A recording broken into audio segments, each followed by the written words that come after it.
up with his dad, huh? Here is a story from the Decameron. There was a man named Calandrino. He lived south of Florence on a farm. And every year, Calandrino and his wife, they would take a pig to Florence and have it slaughtered and sold it.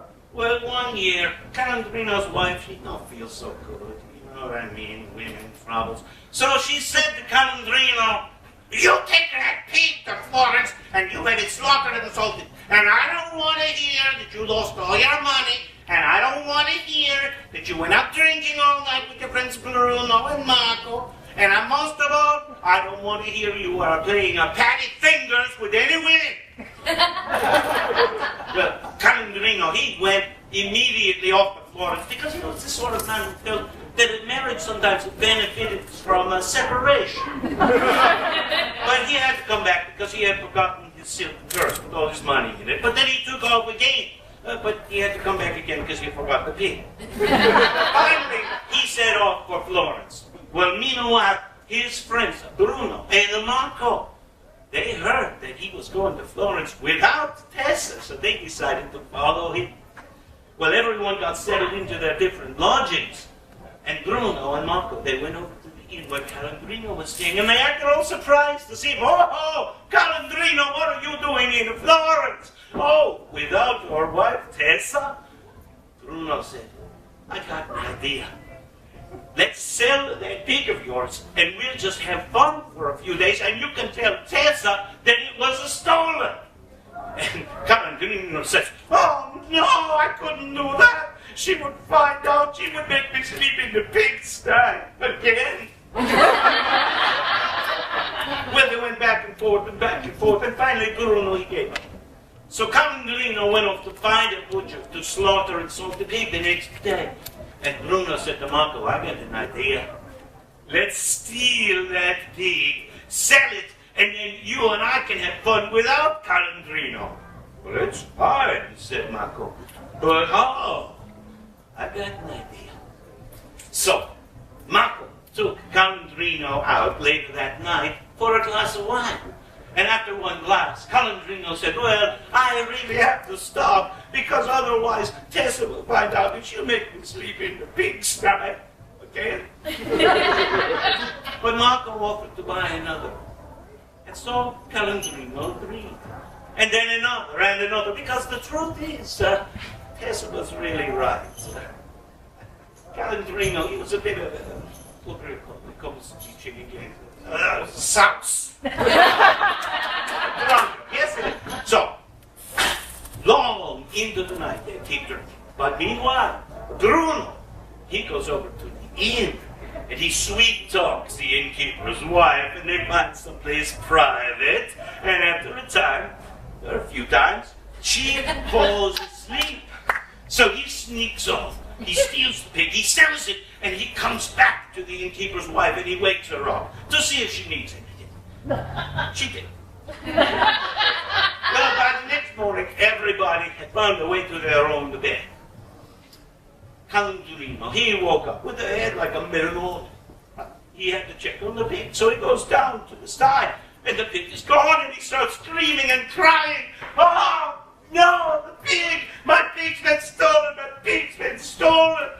So, Bruno and Marco, they arrived just as he is going around the neighborhood asking people, "Did you see anybody steal my pig? Did you see anything? Did you hear anything?" And people said, No, I didn't see anything. I didn't hear anything." "Well, I did hear the innkeeper's wife. She was making a lot of noise last night." That's a little unusual because her husband is in her room. Bruno came up to Calandrino and he said, "Whoa, what a terrible tragedy! Oh, your pig is stolen." "Good thing you stole that pig, didn't you? Now let's go out and have a good time." No, it's really true. I really lost the pig." They went back and forth, and finally, Bruno, he says, "All right, if that pig was stolen, we have to find out what happened. So, you gather up all the neighbors and we put them through the ordeal of the bread and the wine, bread and the cheese. You know, the ordeal of the bread and the cheese. You get everyone together, you ask them a question, and the one who is lying can't swallow the bread and cheese.